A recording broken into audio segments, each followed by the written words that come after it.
29 na mga Pilipino sa Qatar ang inilikas sa pansamantalang matutuluyan dahil nasa danger zone ang kanilang mga tahanan. At sa kabila ng banta ng gyera, mas pinili pa ring manatili ng ilang mga kababayan natin doon.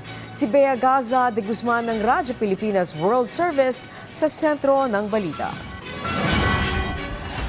Kung mayroong mga Pilipinong nais umuwi sa Pilipinas dahil sa kaguluhan ngayon sa Middle East, mayroon din namang ilan ang pinipiling manatili sa abroad. Sa panayam ng Radyo Pilipinas World Service, sinabi ng OFW sa Qatar na si Ellie na wala muna silang balak umuwi sa Pilipinas kahit na nakararanas din ng naturang bansa ng missile attack mula sa Iran. But everything is okay naman po, yung transportasyon, yung mga supply ng mga grocery, lahat po okay lang naman po. Pagdating naman po sa Philippine Embassy Qatar, araw-araw naman po sila updated sa kanilang social media. Sa ngayon po ma'am, wala.